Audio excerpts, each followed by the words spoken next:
Police beat an unconscious Trump supporter during the 1/6 event last year, and it is ruled objectively reasonable.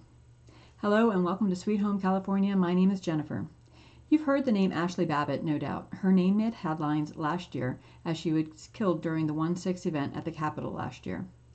After a quick so-called investigation, it was ruled that there was insufficient evidence to criminally prosecute the police officer that shot her. Since then, there has been more video that has come out where Ashli could be seen encouraging the police to request more backup and that she was attempting to stop those that were trying to break windows. We'll see if that changes anything.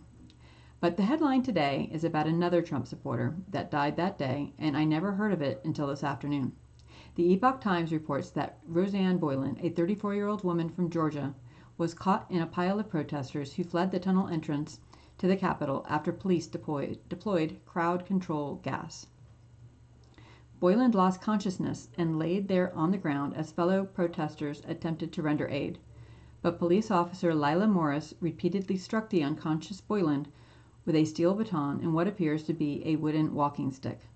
She was on the ground for 11 minutes before police moved her, though there is confusion about what life-saving efforts were made by the police officer after she was moved into the Capitol. The D.C. medical examiner claims that Boyland died of an accidental overdose of Adderall, a prescription used to treat hyperactivity, but her friends and family doubt that that is the case.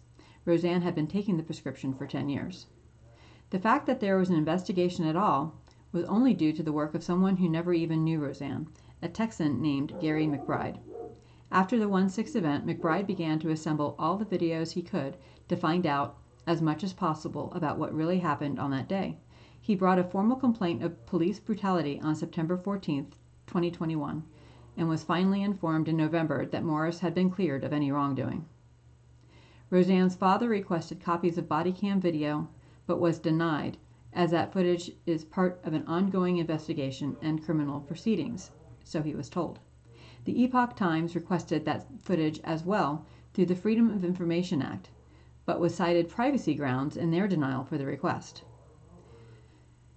As a former military police officer, I understand that police are under a lot of pressure, and some decisions made in a split second can be the wrong ones, and they need to be subject to discipline, because training is supposed to ingrain what that right decision is.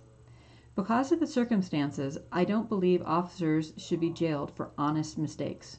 But even if jail time isn't the right punishment, at the very least, poor decisions, even made under stress, should mean that police officer needs to find another job that's better suited. The officer that struck Roseanne multiple times as she lay unconscious deserves more than reassignment or dismissal. It wasn't an accidental shooting thinking that she was about to be shot herself. This officer took a wooden stick and hit a woman who was lying on the ground till it broke. Then she continued to hit her with her steel baton until other officers intervened. This officer was hailed at the 2021 Super Bowl as a hero of the 1/6 events. The official report of Officer Morris's use of force hasn't been released to the public, but it should be. Please share this video, like and comment to help spread the word about this event. Help make Roseanne Boyland's name as well known as Ashli Babbitt. I'll include links in the description to my sources, and please make sure you take a look at those as well. God bless, and I'll talk to you next time.